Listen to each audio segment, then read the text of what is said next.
Pada malam yang dingin, ada seorang gadis bernama Susune yang ditarik keluar ke rumah sama ayahnya karena dia nggak tahan lihat Susune. Dia berharap Susune nggak pernah lahir dan berniat ninggalin Susune di sana semalaman. Tapi beberapa menit kemudian, kakaknya Jinta keluar dan mencoba membebaskan Susune. Namun dia kaget banget karena Susune nggak ada di sana. Jinta langsung lari keliling desa buat cari Susune dan akhirnya dia nemuin Susune lagi nyebrang jembatan buat ninggalin desa. Jinta buru-buru mendekati Susune dan minta maaf karena nggak bisa melindungi Susune dari perlakuan buruk ayah mereka. Soalnya dia bakal kena masalah kalau coba melindungi Susune. Jadi, ceritanya ada Susune yang lahir dengan mata iblis. Nah, ini zaman Jepang kuno. Jadi orang-orang langsung menganggap dia anak terkutuk dan diperlakukan kayak nggak ada harganya gitu. Susune mikir kalau dia nggak mungkin bisa hidup normal dengan mata kayak gitu. Jadi dia bilang ke Jinta, biar dia pulang aja tanpa dia. Jinta berdiri sebentar, mikir apa yang harus dia lakuin. Dan akhirnya dia mutusin kalau dia sayang sama adiknya lebih dari keluarganya yang lain. Jadi dia pegang tangan Susune dan mengajak dia kabur bareng. Mereka lari dari rumah mereka, tapi di luar masih hujan dan mulai dingin banget. Mereka nggak punya tempat buat berlindung, jadi Jinta bawa Susune ke sisa-sisa bangunan tua. Kedua orang itu saling mendekat untuk menjaga tubuh tetap hangat. Susune sudah tertidur dan Jinta hampir pingsan juga. Tapi sebelum itu terjadi, dia melihat ada seorang pria mendekat dan ngomong sesuatu tentang mau bawa mereka pergi.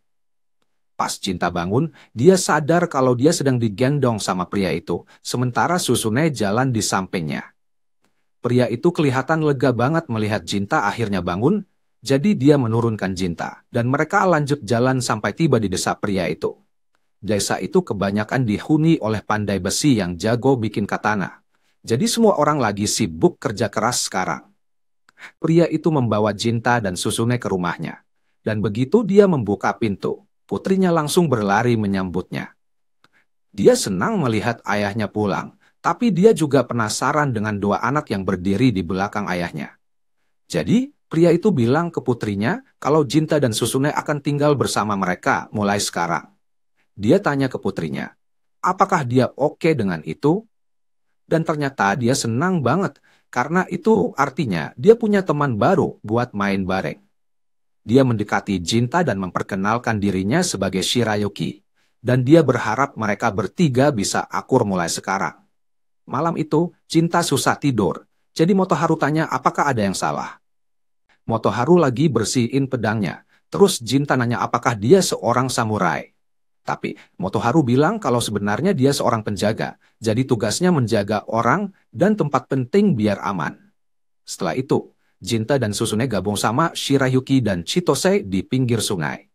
Pas perjalanan pulang, Jinta nanya tentang ibunya Shirayuki, yang bantu dia dan Susune bisa tinggal di desa. Shirayuki jelasin kalau Chitose itu seorang Itsukihime kayak gadis dewa api gitu. Dan cuma bisa dilihat sama kepala desa dan suaminya, Motoharu, yang jadi penjaga dia. Besoknya, Jinta latihan sama Motoharu, tapi dia masih pemula dalam ilmu pedang. Dia dengan mudah dijatuhkan tanpa Motoharu berkeringat sedikit pun. Motoharu bilang ke Jinta kalau dia masih punya jalan panjang. Tapi kalau terus berlatih, suatu hari pasti bisa jadi ahli. Tahun-tahun berlalu, dan Jinta sekarang jadi penjaga baru untuk gadis kuil. Jadi dia ikut rapat bareng semua pejabat desa dan gadis kuil itu. Gadis kuilnya tersembunyi di balik tirai. Jadi nggak ada yang bisa lihat langsung, dan pas rapat dimulai, dia memuji Jinta atas kemampuan hebatnya membasmi iblis. Jinta bilang dia hanya melakukan tugasnya untuk menjaga desa tetap aman. Dan iblis terakhir yang dia temui mencoba menyamar jadi manusia buat menyelinap ke desa. Salah satu pejabat mulai gugup saat Jinta bilang begitu. Dan yang lainnya nanya apakah dia tahu kenapa ada iblis yang mau nyelinap masuk desa. Salah satu pejabat kasih ide mungkin iblis itu ngejar Miko. Karena ada legenda kalau iblis makan hati Miko, dia bakal jadi abadi. Tapi bisa juga iblis itu ngejar pedang Nyara yang sakral. Pedang ini udah diwariskan turun-temurun sama para Miko. Dan penting banget, jadi masuk akal kalau iblis pengen dapetin itu.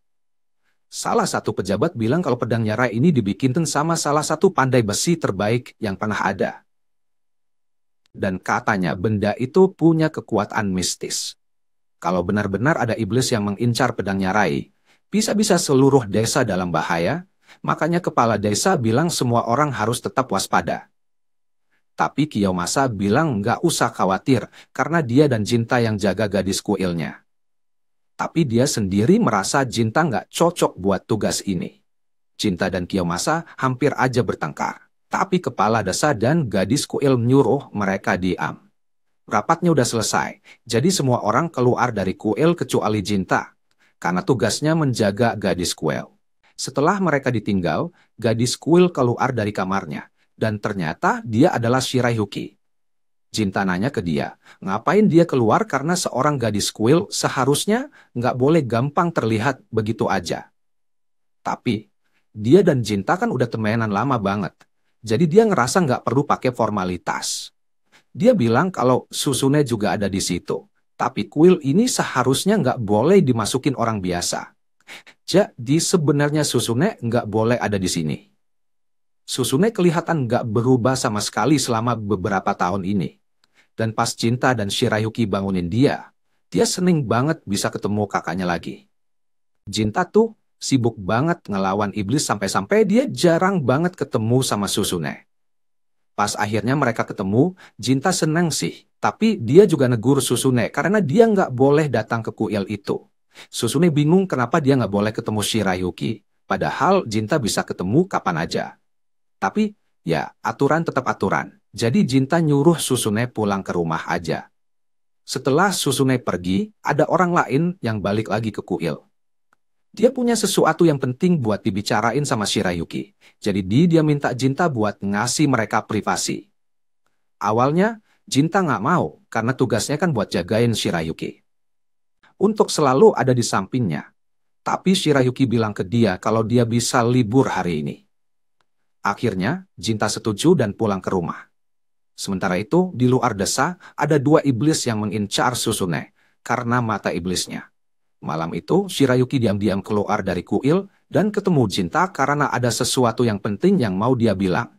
Sebelumnya, kepala desa datang dan bilang ke dia kalau dia harus fokus punya penerus untuk menggantikannya kalau dia dibunuh oleh para iblis. Memang kedengarannya seram, tapi kepala desa benar. Jadi Shirayuki harus segera menikah. Jadi diputuskan kalau dia akan menikah dengan Kiyomasa. Soalnya Kiyomasa itu anak kepala desa, dan nantinya bakal jadi kepala desa yang baru. Jinta agak bingung gimana dia harus ngerasain tentang kabar ini, dan Suryuki juga nggak senang. Dia jujur aja bilang kalau dia cinta sama Jinta. Dan sebenarnya, dia kabur ke sini buat mengajak Jinta kabur bareng dan mulai hidup baru. Tapi dia tahu kalau Jinta nggak bakal setuju.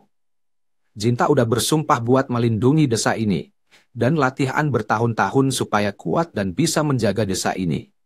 Dan Shiryuki juga udah ngucapin sumpah yang sama waktu dia jadi Miko desa ini. Jadi kalau mereka kabur sekarang, itu bakal jadi kayak ngehina semua yang udah mereka perjuangin. Waktu berlalu dan Jinta dipanggil lagi buat rapat. Di situ dia dikasih tahu ada penampakan iblis di hutan. Dia dikasih tugas buat ngalahin iblis itu. Jadi dia siap-siap buat berangkat saat itu juga. Tapi sebelum dia pergi, Kiyomasa menghentikannya. Kiyomasa tahu Jinta pasti udah dengar kabar Shirayuki yang mau nikah sama dia. Jadi dia nggak ngerti kenapa Jinta kelihatan nggak kesal. Jinta bilang nggak ada yang perlu dikesalin. Karena yang paling penting buat dia adalah keselamatan gadis kuil dan desa. Yang anehnya, Kiyomasa bahkan nggak berusaha buat sombong soal mau nikah sama Shirayuki. Dia tahu kalau Jinta jatuh cinta sama Shirayuki, dan Shirayuki juga suka sama Jinta. Jadi rasanya aneh banget kalau dia nikahin Shirayuki. Tapi Jinta udah bikin keputusan, jadi dia ninggalin desa buat nyelesain misinya. Begitu dia sampai di hutan, tiba-tiba Jinta diserang oleh iblis besar. Sebelum mulai bertarung, Jinta nanya ke iblis itu apakah dia sendirian, karena katanya ada dua iblis di sini, dan iblis besar itu bilang kalau temannya ada urusan di desa. Wah, itu nggak kedengeran bagus. Tapi Jinta harus ngurusin iblis yang satu ini dulu sebelum balik buat hadapi iblis yang kedua. Dia melaju ke depan dengan cepat dan dengan ayunan kuat. Dia berhasil memotong salah satu lengan iblis itu. Tapi, iblisnya tetap menyerang. Jadi dia harus mundur. Iblis itu mengambil tangannya yang terpotong, dan dia sama sekali nggak marah kehilangan tangannya. Dia malah kagum Jinta bisa memotongnya. Sementara itu di desa, Susuna dihadapkan dengan iblis, dan dia benar-benar ketakutan. Iblis itu bilang ke Susune kalau nggak perlu takut karena Susune juga iblis seperti dia. Tapi Susune nggak mau percaya. Iblis itu melihat Susune dan menyadari bahwa cintanya pada Jinta membuatnya nggak bisa jadi iblis sepenuhnya. Dan dia merasa agak tertekan karena Jinta pasti telah menyelimuti Susune dengan cinta dan kasih sayang yang banyak sampai-sampai Susune jadi orang yang baik banget. Susune sayang banget sama Jinta. Jadi pas dengar si iblis memuji Jinta, Susune jadi tenang. Sekarang Susune nggak takut lagi sama iblis itu. Si iblis coba meyakinkan Susune buat pakai kekuatannya untuk bantu dia.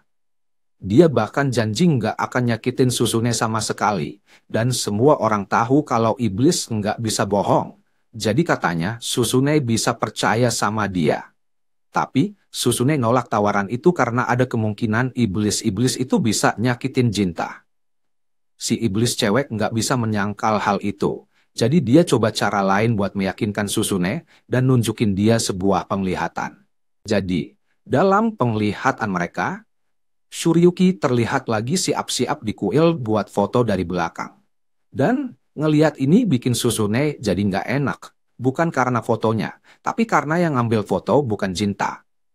Susune nanya ke si iblis apakah yang dia lihat itu beneran. Dan iblis itu jelasin kalau dia punya kemampuan buat lihat masa depan. Dia juga bisa kasih lihat penglihatan masa depan ke orang lain, ya kayak yang Susune barusan lihat. Tapi kalau Susune masih nggak percaya, dia siap buat mengajak Susune ke kuil sekarang juga, biar lihat langsung. Sementara itu, Jinta masih bertarung sama iblis gede. Tapi sebelum lanjut, dia pengen tahu kenapa sih para iblis ini nyerang manusia. Jadi si iblis ini bilang kalau itu memang tujuan hidupnya. Iblis itu sebenarnya nggak harus bunuh manusia. Tapi setiap iblis punya tujuan yang harus mereka penuhi. Nah, sekarang tugas si iblis kekar ini adalah mengganggu Jinta. Si kekar punya kekuatan asimilasi. Jadi dia bisa dapat kemampuan dari iblis lain dengan cara makan mereka. Bahkan dia bisa ubah tubuhnya sesuka hati. Jinta nggak bisa ragu-ragu di sini. Jadi dia langsung maju buat habisin si kekar sekali dan selamanya. Tapi dia langsung kena. Lengannya dipukul sampai copot. Dan pas Jinta tak coba tebas leher si kekar malah hancurin pedangnya pakai giginya. Menurut gua sih, Jinta seharusnya sudah mati. Tapi di detik terakhir, dia meraih potongan pedangnya yang hancur. Lalu, dia menusukkan pecahan itu ke dalam hati iblis sebelum iblis sempat membalas. Jadi Jinta keluar sebagai pemenang. Si iblis menerima kekalahannya dan sebenarnya cukup senang karena ini berarti dia telah memenuhi tujuannya. Dia menjelaskan bahwa iblis lain yang datang bersamanya punya kemampuan meramal dan dia sudah melihat jauh ke masa depan.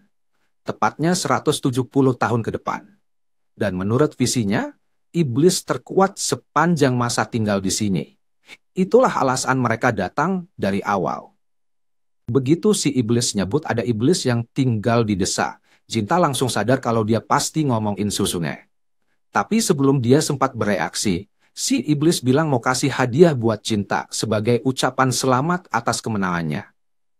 Tiba-tiba aja, tangan iblis yang udah putus malah ngegenggam kepala Jinta dan encengin sampai dia pingsan.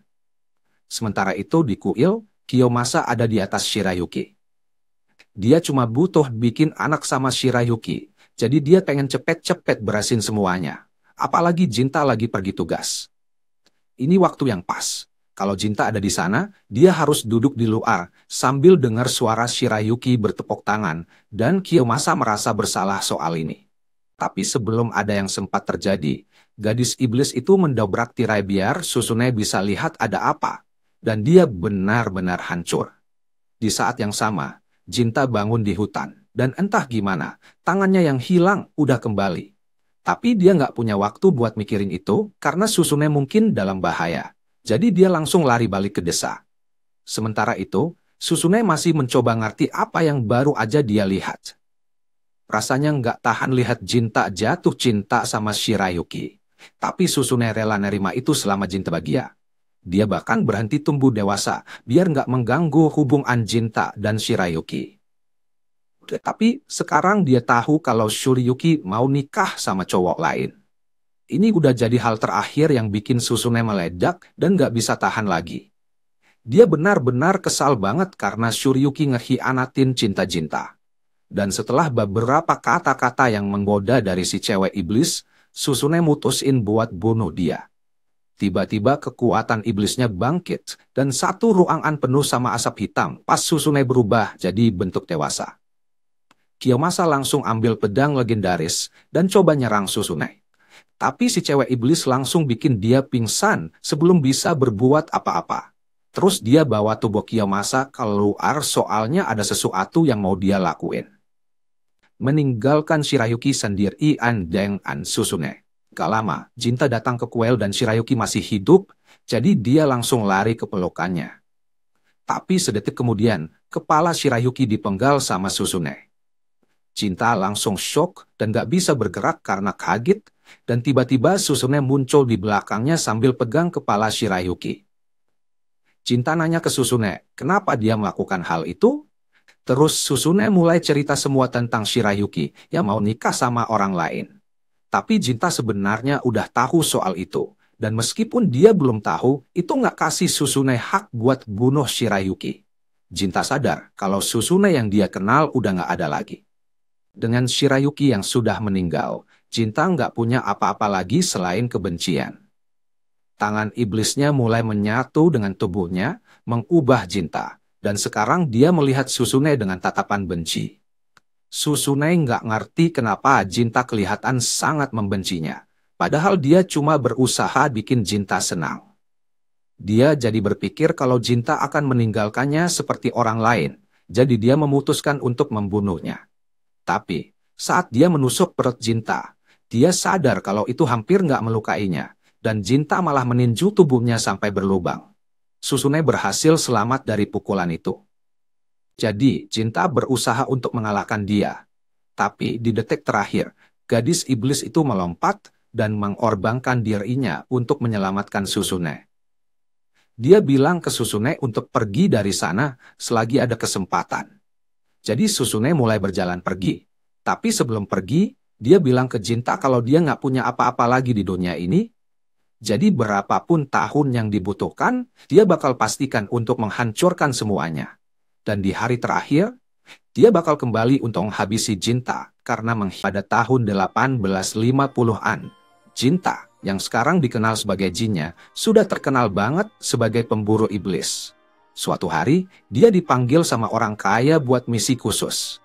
Orang kaya itu ngenalin Jinnya ke asistennya Zanji, dan bilang kalau Jinnya bisa nanya apa aja ke Zanji soal detail tugasnya. Setelah itu, orang kaya itu pergi keluar ruangan, dan Zanji pun menyapa Jinnya sambil nanya seberapa banyak info yang Jinnya udah tahu. Orang kaya itu udah cerita ke Jinnya tentang putri kesayangannya, Natsu, dan gimana dia pengen Jinnya melindungi Natsu dari iblis yang baru muncul belakangan ini. Tapi, ada cerita lain yang lebih dari sekedar itu. Jadi, Jinnya bakal jadi pengawal Natsu soalnya sejak dia umur 13 tahun, dia bilang sering dengar suara iblis di luar kamarnya. Iblis itu suka ngomong, kayak kembalikan anak perempuanku. Jadi Natsu ketakutan kalau iblis itu bakal menculik dia. Ngomong-ngomong soal Natsu, tiba-tiba dia masuk ke ruangan dengan marah-marah nyariin Zanji. Dia lihat Jinnya duduk di situ dan langsung mikir kalau Jinnya pasti pengawal yang ayahnya bilang bakal dia sewa. Tapi pas Jinnya mau ngenalin diri, Natsu langsung potong omongannya. Dia nggak mau ada urusan sama Jinnya. Dan suruh dia pergi karena dia yakin Jinnya cuma penipu yang aku doang sebagai pembasmi iblis. Zanji berusaha meyakinkan Natsu kalau Jinnya itu benar-benar seorang pembasmi iblis, soalnya ayahnya sampai repot-repot nyari Jinnya. Tapi Natsu tetap nggak mau dengar dan malah nyuruh Zenji buat ngusir Jinya. Malam harinya, Natsu masih duduk di tempat tidurnya karena takut iblisnya bakal balik lagi. Jadi, Zenji nongol dan duduk di depan pintu kamarnya buat nenangin dia. Sebenarnya, kalau ada Jinya mungkin bakal lebih baik, tapi karena Natsu udah ngusir dia, Zenji harus jadi penjaga Natsu.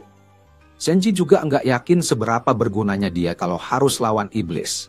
Tapi kalau bikin Natsu lebih tenang, dia janji bakal jagain sampai pagi, biar Natsu bisa tidur nyenyak. Natsu senang banget Zenji datang buat melindunginya, tapi dia masih ragu kalau bakal ada iblis muncul. Natsu jadi agak kecewa pas tahu Zenji nggak sepenuhnya percaya sama dia, sama kayak bapaknya dulu. Soalnya, kalau bapaknya percaya, kenapa malah nyewa samurai yang kelihatannya mencurigakan buat ngalahin iblis? Zenji nggak bisa jamin kalau bapaknya Natsu percaya sama iblis-iblis itu. Tapi dia yakin banget kalau bapaknya anggap ini serius. Dia benar-benar peduli sama Natsu, meskipun Natsu bukan anak kandungnya. Pas lagi ngomong gitu, tiba-tiba Natsu dengar suara iblisnya lagi. Dan bikin merinding. Dia memohon Zenji untuk membantunya. Tapi Zenji sama takutnya setelah melihat iblis itu. Zenji bilang ke Natsu untuk tetap di dalam kamarnya, sementara dia mencoba menghadapinya. Meskipun dia sama sekali nggak tahu gimana cara ngalahin makhluk itu. Tepat sebelum iblis itu bisa menangkap Zenji, tiba-tiba lengannya terpotong oleh Jinya. Jinya sempat nanya ke iblis itu siapa dia. Tapi karena nggak ada jawaban, dia langsung nebas iblis itu jadi dua dengan satu ayunan pedangnya. Iblis itu jatuh ke tanah dan berubah jadi asap hitam. Jadi Zenji dan Natsu aman untuk sementara. Natsu pun sadar kalau Jinya adalah samurai yang dia usir tadi siang. Dia berbalik dan bertanya padanya, apakah dia masih menganggapnya sebagai penipu. Natsu bertanya, apakah iblisnya sudah mati, tapi membunuhnya nggak semudah itu. Berdasarkan pengalaman Jinya, iblis cuma benar-benar mati kalau berubah jadi kabut putih. Jadi karena yang ini berubah jadi kabut hitam, pasti bakal balik lagi. Besok paginya, Zenji secara resmi berterima kasih ke Jinya karena sudah menyelamatkan mereka tadi malam. Dan karena iblisnya akan kembali, dia meminta Jinya untuk tetap tinggal semalam lagi. Jinya bilang dia dengan senang hati akan membantu. Tapi dia punya beberapa pertanyaan tentang Natsu. Dia penasaran sejak dengar iblis itu bilang, "Bawa balik anakku," katanya. Penasaran ada cerita apa di balik semua ini. Zenji jelasin kalau orang tua kandung Natsu itu bagian dari keluarga besar si bos, tapi mereka udah meninggal beberapa waktu lalu. Jadi si bos itu ngerawat dan besarin Natsu kayak anak sendiri. Kalau Jinya khawatir, Zenji yakinin kalau Natsu nggak mungkin anak iblis. Soalnya kalau beneran anak iblis, bos nggak bakal mau adopsi dia. Istri si bos dibunuh sama iblis, terus anaknya kabur dan gak pernah kelihatan lagi. Si bos nyalahin iblis atas kehilangan keluarganya. Jadi dia benar-benar benci semua iblis, seolah-olah setiap bagian dari dirinya gak suka. Malam itu, Natsu lagi makan malam bareng ayahnya, dan dia nanya apakah semuanya baik-baik aja sama pengawal barunya. Awalnya, Natsu agak ragu sama Jinya, tapi setelah lihat dia beraksi, dia yakin kalau Jinya emang jago. Meski begitu, Natsu penasaran kenapa ayahnya milih Jinya. Terus ayahnya cerita, belakangan ini ada kabar soal iblis berkeliaran di sekitar. Tapi di sisi lain juga ada cerita soal seorang pria yang bisa ngalahin iblis dengan sekali tebas, asal dibayar. Ayahnya Natsu udah ngecek sendiri kebenaran kabar itu. Jadi, dia tahu nggak ada orang yang lebih baik untuk jadi pengawal Natsu.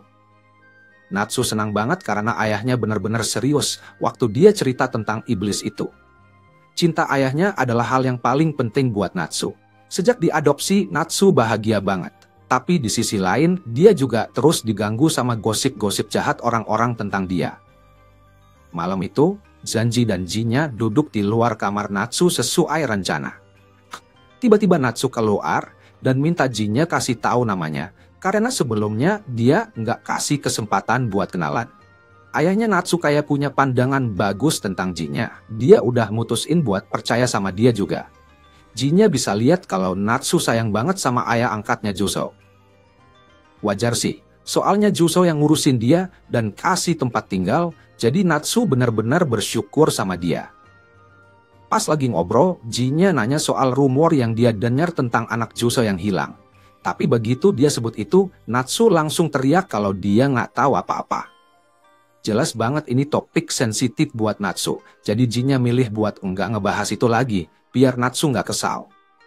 Terus, Natsu nanya ke Jinnya, mungkin nggak sih manusia dan iblis punya anak? Dan Jinnya bilang ya. Jadi Natsu mulai mikir kalau dia mungkin beneran anak dari iblis yang terus-terusan berkata itu. Tapi Jinnya meyakinkan dia kalau dia sama sekali nggak ada hubungannya sama iblis itu. Natsu nanya gimana Jinnya bisa yakin banget. Terus Jinnya jelasin kalau dia punya sejarah sama iblis itu. Jadi dia tahu iblis itu nggak mungkin ibunya Natsu. Ada banyak cara gimana iblis bisa lahir di dunia ini. Bisa dari dua orang tua iblis, dari iblis dan manusia. Atau dalam kasus yang lebih jarang, iblis bisa muncul dari ketiadaan. Iblis kayak gini, datang dari esensi emosi kuat, terutama yang negatif. Jadi, kalau perasaan negatif menumpuk dalam diri seseorang, kadang-kadang bisa berubah jadi iblis kayak yang satu ini. Natsu jadi panik banget pas lihat iblis itu lagi. Terus Jinnya malah santai aja jalan mendekat dan mulai nanya namanya iblis itu. Tapi iblisnya kayak nggak cukup pintar buat ngerti apa yang Jinnya bilang. Pas iblis itu mau nyerang, Jinnya malah tendang mukanya terus ngebanting ke tanah. Zenji buru-buru nyuruh Jinnya buat bunuh iblisnya. Tapi Jinnya bilang kalau dia bunuh, iblisnya bakal balik lagi. Natsu nanya kenapa. Dan Jinnya jelasin kalau iblis itu lahir dari perasaan Natsu sendiri. Jadi, ada iblis yang muncul gara-gara Natsu percaya kalau bikin keributan bakal bikin ayahnya memperhatikan dia. Awalnya, Natsu nggak mau percaya sama hal itu. Tapi semua yang dikatakan Jinnya masuk akal banget. Natsu pengen ayahnya memperlakukan dia kayak anak beneran. Dan tiba-tiba muncul monster buat ngewujudin hal itu. Jinnya bilang satu-satunya cara biar iblis itu pergi adalah kalau Natsu bisa ngendalikan perasaannya. Tapi Natsu bingung gimana caranya. Terus, Jinnya bilang, yang pernah Natsu lakuin cuma menerima perasaannya dan dengan tulus minta Jinnya buat ngalahin iblis itu. Natsu mikir sebentar dan sadar kalau yang dia pengen banget sebenarnya cuma dicintai Juso sebagai anak perempuannya. Tapi dia ngerasa Juso nggak peduli sama dia dengan cara itu. Makanya, dia sampai berpikir kalau dia diserang oleh iblis, mungkin Juso bakal mulai sayang dia lebih. Nah, sekarang perasaan jelek itu udah muncul di depannya. Jadi dalam beberapa hal, iblis itu ya dia sendiri. Tapi Zenji bilang ke Natsu, buat enggak berpikir kayak gitu. Iblis itu mungkin lahir dari perasaannya, tapi itu nggak penting sekarang. Zenji tahu kalau Juso sayang banget sama Natsu lebih dari apapun di dunia ini. Dan Natsu juga sama sayangnya, meskipun mereka berdua nggak pinter nunjukinnya. Mulai sekarang, dia perlu lebih jujur sama perasaannya. Tapi Zenji janji bakal selalu ada buat bantuin dia. Ini bikin Natsu jadi percaya diri, buat akhirnya ninggalin rasa ragu dan benci diri sendiri, yang bikin munculnya si iblis itu. Jadi dia bilang ke Jinnya buat bunuh si iblis sekali, dan untuk selamanya. Begitu Jinnya dengar itu, dia langsung keluarin pedangnya dan membela si iblis jadi dua. Kali ini, tubuh si iblis berubah jadi kabut putih, jadi Jinnya yakin kalau si iblis nggak bakal balik lagi. Tapi, setelah Natsu balik tidur, tubuh si iblis mulai muncul lagi. Jinnya udah menduga bakal kejadian kayak gini. Soalnya, kalau si iblis itu cuma terbentuk dari emosi negatifnya Natsu, mestinya sih bakal hilang begitu dia mutusin buat ngelepasin semua emosinya itu. Jadi, pasti ada emosi orang lain yang kebawa ke dalam si iblis ini. Setahu Jinnya, cuma ada satu orang lagi di daerah ini yang mungkin bisa jadi iblis, yaitu istri almarhum Juso. Sekarang, ketika emosi negatif Natsu udah hilang, si iblis jadi kesulitan buat mempertahankan bentuknya. Tapi yang terus dia panggil-panggil bukan Natsu, melainkan Susune. Itu artinya, Jinnya adalah anak Juso yang hilang. Jadi, iblis ini sebenarnya adalah ibu Jinnya dan Susune. Jujur aja, jinnya nggak terlalu ingat gimana ibunya waktu masih hidup, tapi dia sedih banget keadaan jadi seperti ini. Sekarang yang bisa dia lakukan cuma mengakhiri penderitaan ibunya supaya dia bisa tenang. Besok paginya, jinnya siap-siap buat pergi. Terus Janji dan Natsu datang buat ngucapin terima kasih lagi atas semua bantuannya. Jinnya bilang mereka nggak perlu berterima kasih karena dia udah dapat hadiahnya. Dan lagi pula, ini caranya untuk memperbaiki kesalahan. Natsu nggak ngerti maksudnya. Jadi jinnya jelasin kalau seiring bertambahnya umur, dia jadi bisa mikir lebih dalam tentang apa yang udah dia lakukan di masa lalu. Dulu, dia pikir lari bareng Susune adalah hal yang benar. Tapi dia nggak pernah mikirin gimana dampaknya buat ayahnya atau dunia. Natsu masih bingung dengan apa yang dia omongin. Jadi jinnya cuma bilang ke Natsu buat menghargai kebaikan yang ayahnya tunjukin. Terus dia mulai jalan pergi, dan beberapa saat kemudian, Juso keluar. Zanji nanya, kenapa Juso nggak keluar buat ngucapin terima kasih ke jinnya juga? Tapi Juso nggak ngerasa perlu. Soalnya, dari awal jinnya datang, dia udah yakin kalau jinnya bakal bisa menyelesaikan tugasnya. Zanji penasaran kenapa Juso bisa percaya banget sama pembasmi iblis random. Tapi Juso bilang kalau wajar banget seorang orang tua percaya sama anaknya.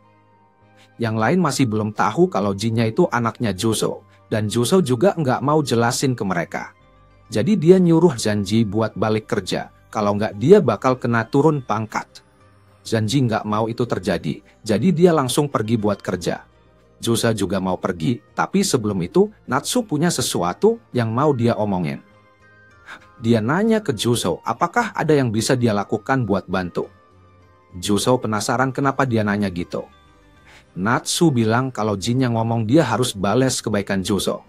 Juso senang tahu kalau jinnya masih anggap dia orang baik. Tapi dia bilang ke Natsu kalau dia nggak perlu khawatir tentang membayarnya kembali. Karena cara terbaik seorang anak bisa bikin orang tua bahagia adalah dengan hidup panjang dan bahagia.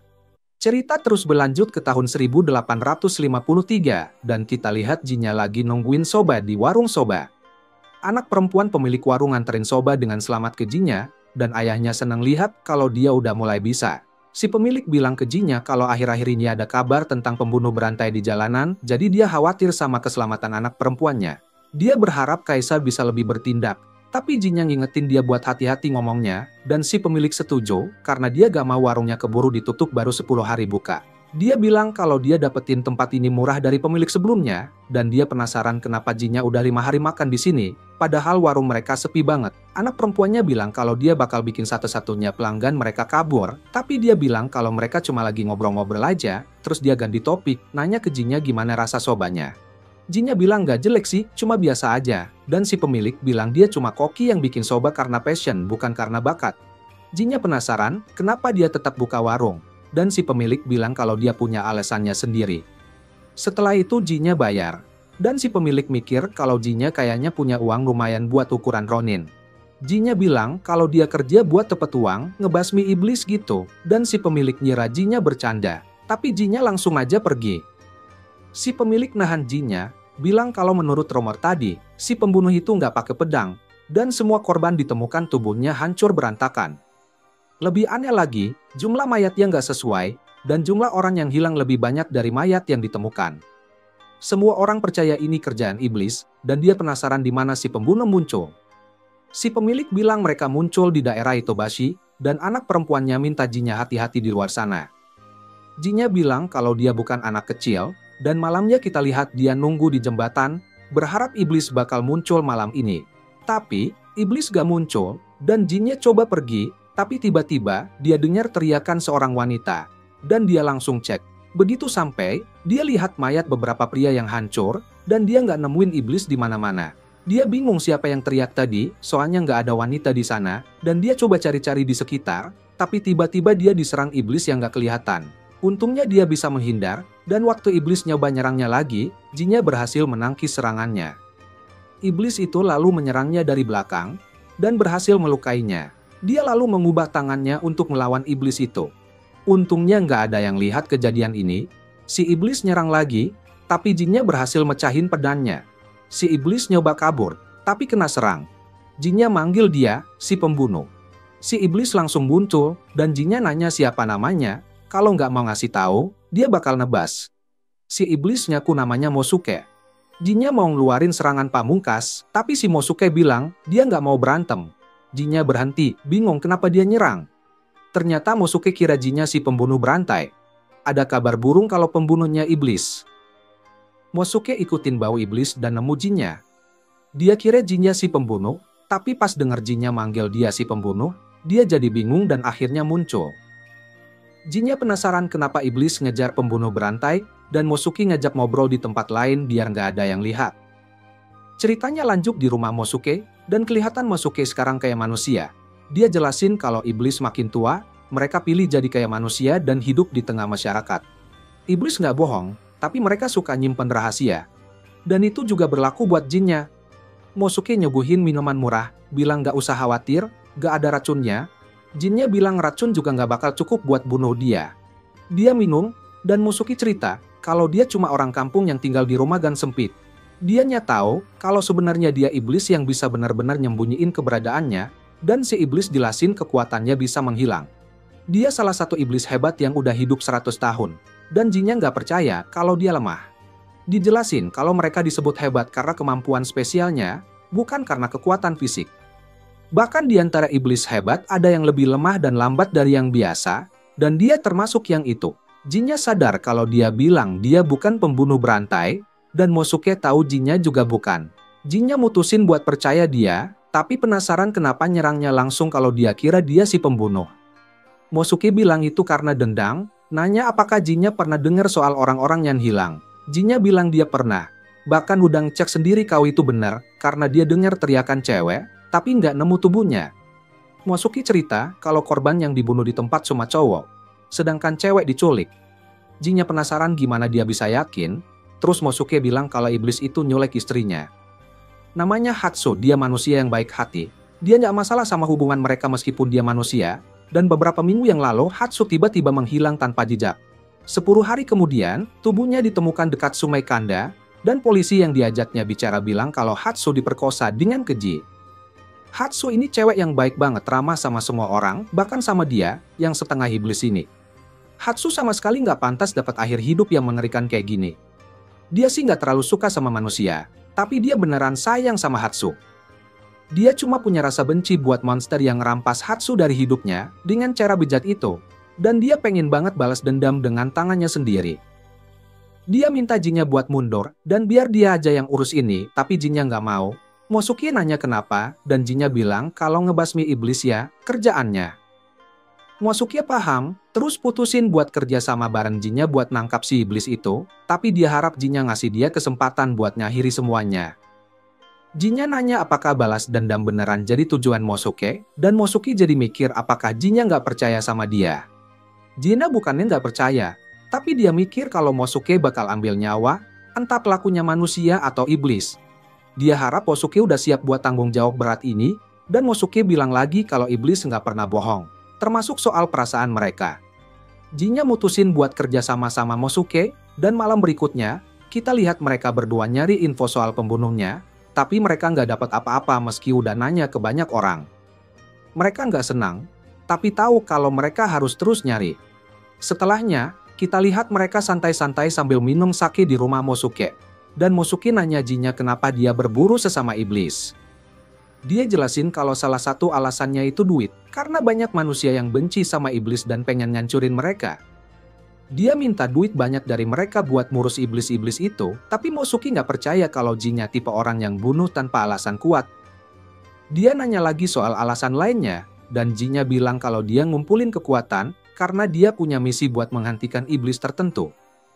Mosuke kaget karena jinnya pengen berhentiin bukan bunuh iblis itu, dan jinnya jelasin kalau dia dulunya manusia, tapi pengalaman lihat iblis bunuh cewek yang dia cintai bikin dia jadi iblis. Makanya, ngebunuh iblis yang ancam manusia jadi hal yang wajar buat dia, dan Mosuke kaget kalau jinnya masih ngebiarin iblis itu hidup.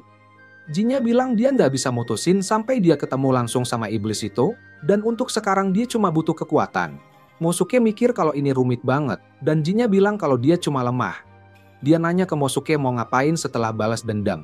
Dan Mosuke bilang kalau dia nggak mau ngelakuin apa-apa, cuma pengen hidup damai tanpa kekerasan.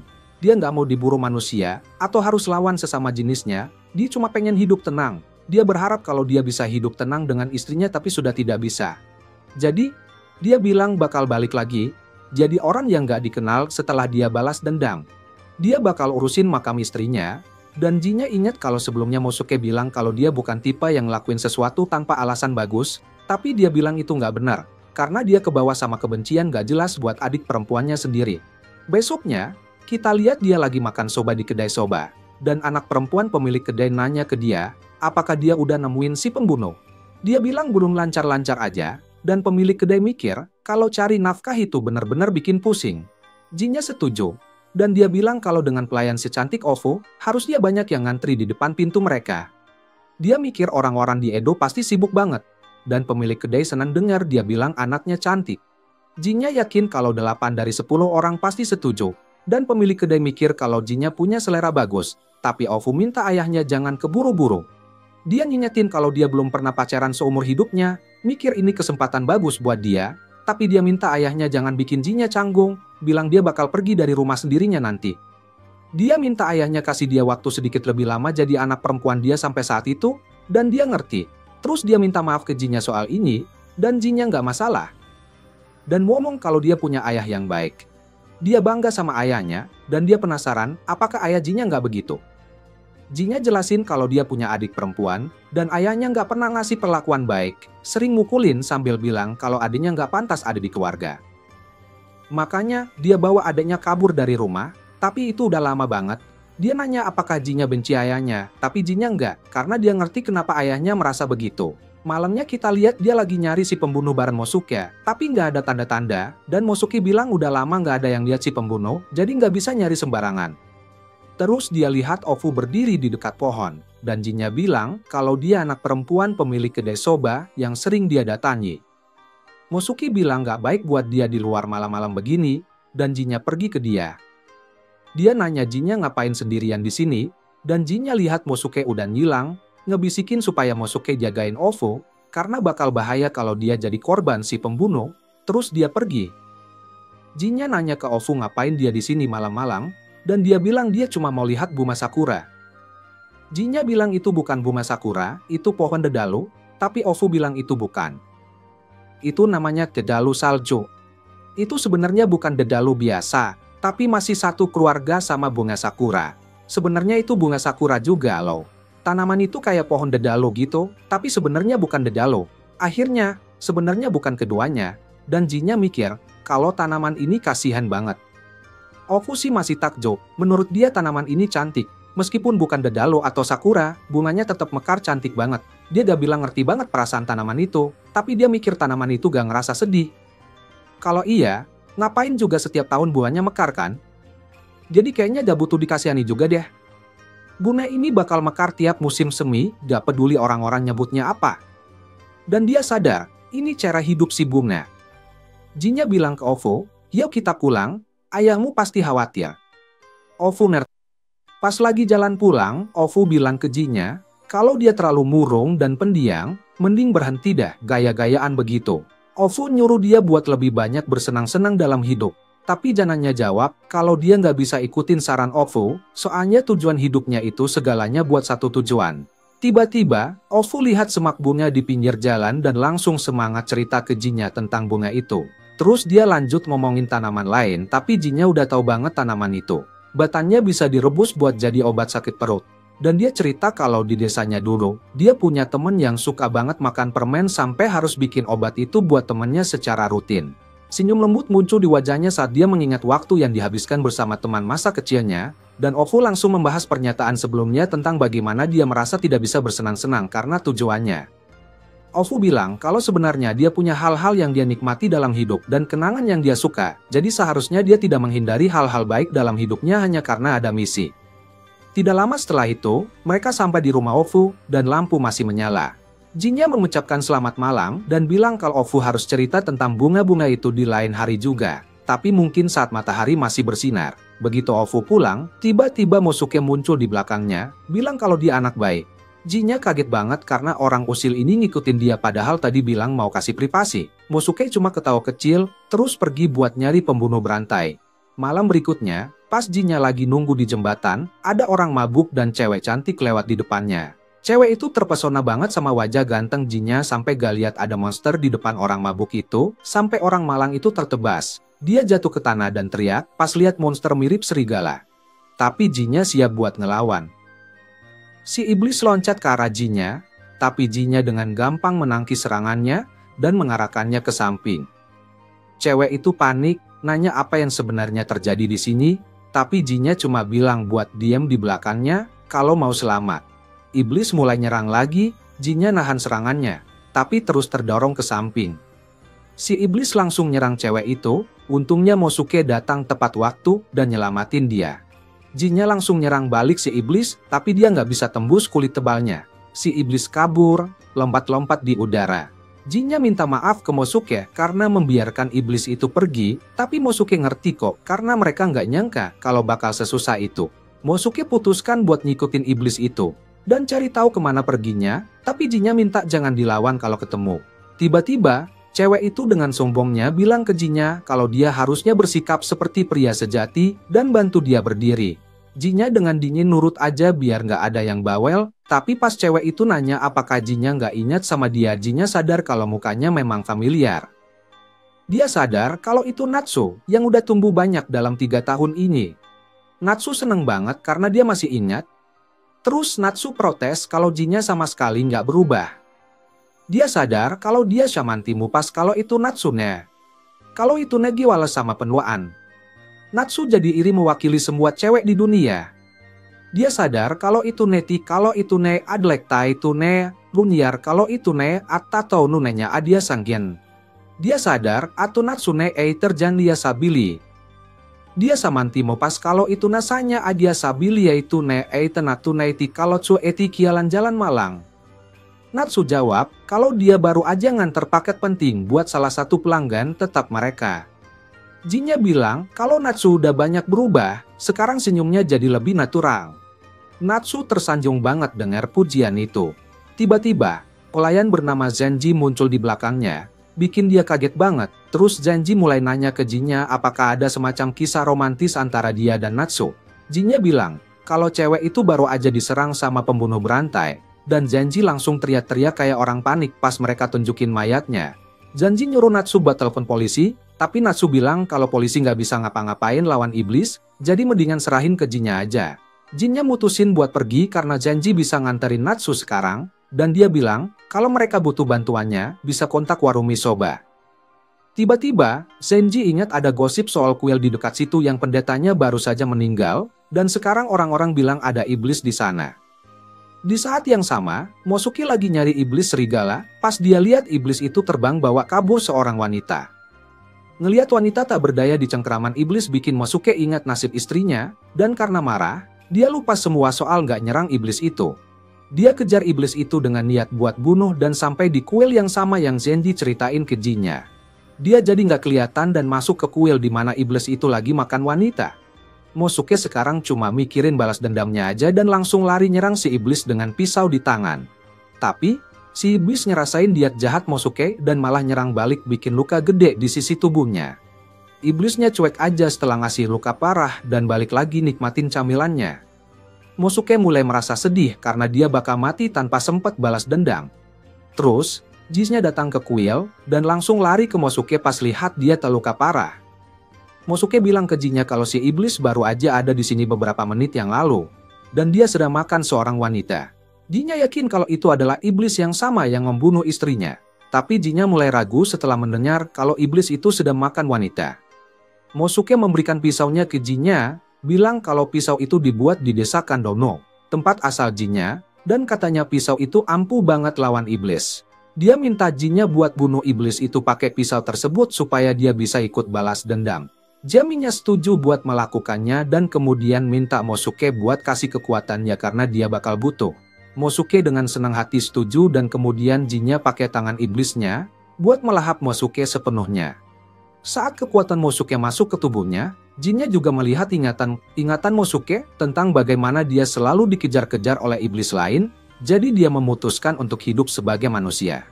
Dia lalu bertemu dengan wanita baik hati, jatuh cinta padanya, dan wanita itu menerimanya meskipun tahu kalau dia adalah iblis.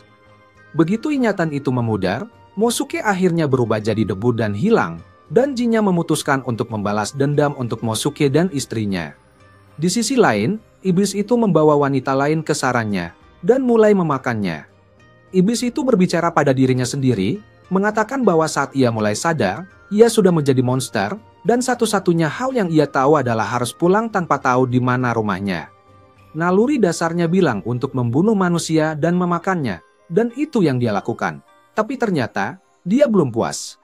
Dia mikir, gimana caranya biar bisa balik ke rumah, dan dia nemu jawabannya waktu pertama kali makan seorang wanita. Dia sadar kalau makan wanita ngasih tubuhnya sesuatu yang selama ini kurang, jadi dia terus melakukannya. Saat si iblis lagi sibuk makan, tiba-tiba dia dengar suara jinnya, nanya apakah dia bodoh balik ke sarang yang sama, setelah baru diserang di sini.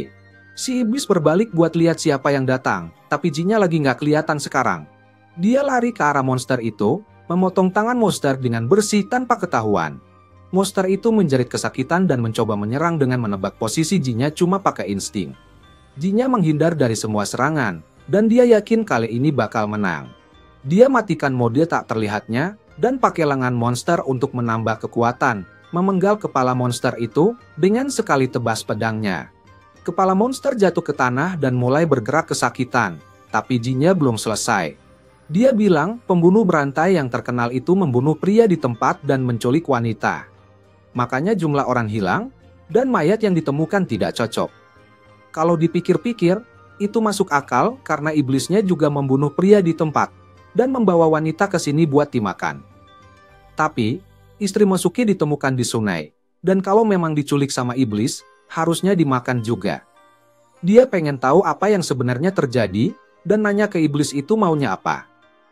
Iblis bilang kalau dia butuh tubuh buat pulang, tapi itu nggak menjelaskan apa-apa. Jinnya memutuskan buat menyerap kekuatan iblis, yang bikin dia bisa melesat cepat banget. Jadi, dia bisa jalan di udara gitu. Setelah itu, dia kepo sama ingatan si iblis buat cari jawaban. Ternyata, dulunya si iblis ini, cewek yang diperlakukan jahat sama sekumpulan pria terus dibuang ke sungai.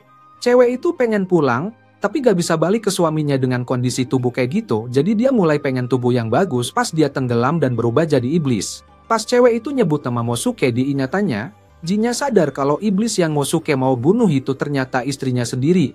Akhirnya dia ngerti apa yang terjadi, dan kasihan sama pasangan yang malang ini, pas tubuh si iblis menghilang, ninggalin jepit rambut si cewek.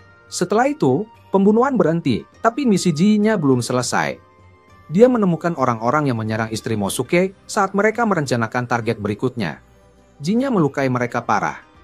Tapi dia nggak biarkan mereka menderita lama. Dia ambil pisau Mosuke dan menghabisi mereka, sambil bilang ke temannya, kalau dia sudah balas dendam